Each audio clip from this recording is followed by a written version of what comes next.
Assalamu alaikum, my dear students. My name is Salman Raz. Today we will discuss mechanism of enzyme action. आज जो हमारा बहुत छोटा और सिंपल सा टॉपिक है कि एंजाइम किस तरह से काम करते हैं. An enzyme has one or more pockets or clefts on its surface. एक या एक से ज़्यादा पॉकेट्स हो सकती हैं, क्लेफ्ट्स हो सकते हैं इसकी सरफेस के ऊपर. These are called active sites. इनको active sites बोला जाता है.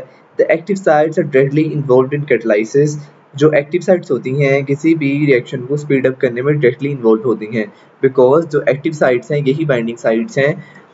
एंजाइम की सरफेस के ऊपर क्लेफ्ट या कुछ पॉकेट्स होती हैं, इनको एक्टिव साइट कहा जाता है. और ये सबस्ट्रेट के साथ यहाँ पर बाइंड करता है और उसको उस सबस्ट्रेट को प्रोडक्ट बदलने में मदद देता है. नेक्स्ट देखें, एक मॉडल पेश किया था lock and key model of enzyme action.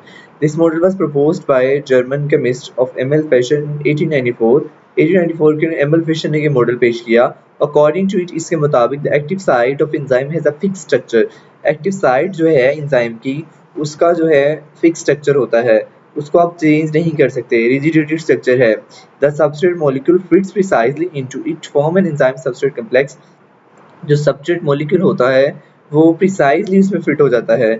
The enzyme कैटलाइजेस reaction and substrate is transformed into products. और एंजाइम जो है वो रिएक्शन को कैटलाइज करता है और जो सबस्ट्रेट है वो प्रोडक्ट में बदल जाता है. Then the product is released from the enzyme. और उसके बाद जो प्रोडक्ट है वो एंजाइम से रिलीज हो जाता है. ये इसी तरह से है, हर सबस्ट्रेट के स्पेसिफिक एंजाइम होगा और वो स्पेसिफिक एंजाइम ही उसको कैटलाइज कर सकेगा उस रिएक्शन को. क्योंकि एक्टिव साइट का स्ट्रक्चर चेंज नहीं होता, फिक्स्ड है, इसलिए ये जो मॉडल है स्पेसिफिसिटी ऑफ एंजाइम को भी एक्सप्लेन करता है. नेक्स्ट आपके पास इंड्यूस्ड फिट मॉडल है.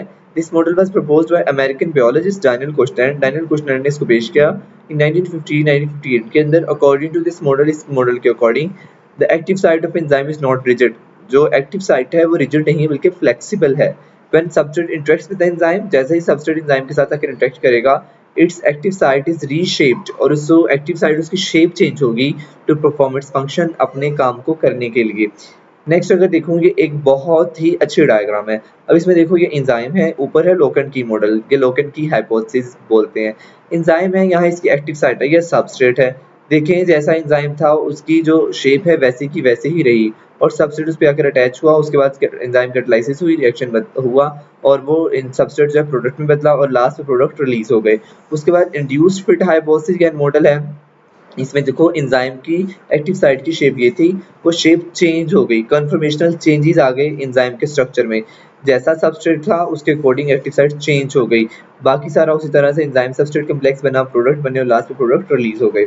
नेक्स्ट अगर देखें factor that affect the activity of enzyme. कुछ फैक्टर होते हैं जो एंजाइम की एक्टिविटी को अफेक्ट करते हैं. Enzyme that sensitive to the environment. Environment के अकॉर्डिंग ये सेंसिटिव होते हैं, जैसा एनवायरनमेंट में चेंज आएगा उसके अकॉर्डिंग ये बिहेव करेंगे. The activity of enzyme is affected by the following factors. इसमें कुछ फैक्टर्स हैं. सबसे फर्स्ट वन है temperature. Each enzyme works at a maximum rate at a specific temperature is called optimum temperature.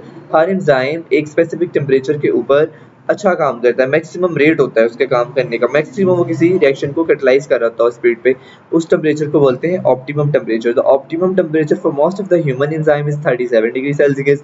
ज्यादातर इंसानी enzyme का जो टेम्परेचर है वो 37 डिग्री सेल्सियस ही optimum temperature. When the temperature rises to certain limit, जब temperature बढ़ता है एक लिमिट तक, the heat aids in the movement of molecules.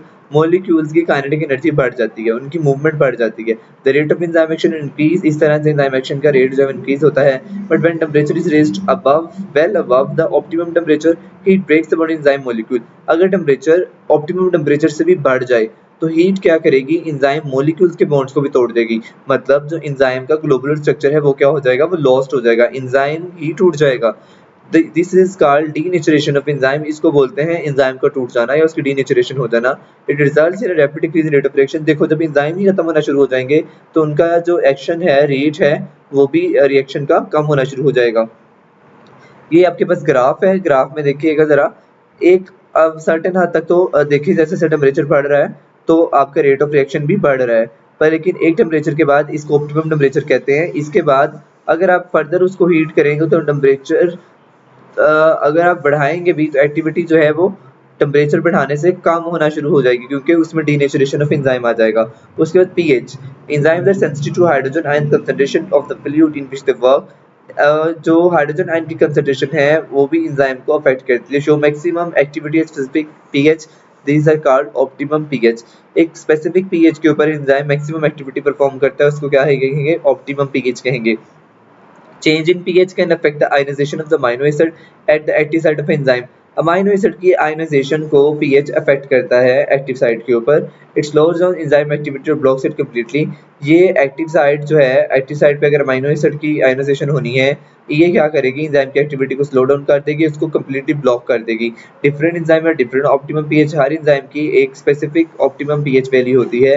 For example pepsin in stomach works in acidic medium. जैसा कि पेप्सिन की बात करूं, स्टमक में ये एसिडिक मीडियम में काम करता है, जो कि 1.5 टू 2 है, इसकी ये रेंज है. उसके बाद ट्रिप्सिन एंजाइम स्मॉल इंटेस्टाइन में होता है, ये अल्कलाइन मीडियम में काम करता है, इसकी भी 7 टू 8 होती है.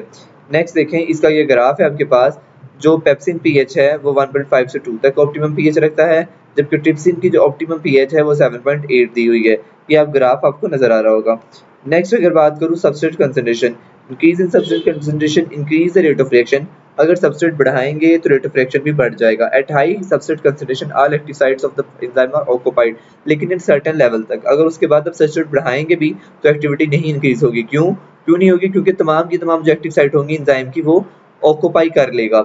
In this condition any more substrate molecule do not find free active site. इस कंडीशन में कोई भी सब्सट्रेट मजीद जगह नहीं पाएगा रिएक्शन को परफॉर्म करने के लिए. तो एक्टिव साइट क्योंकि फुली ऑक्यूपाइड हो चुकी हैं.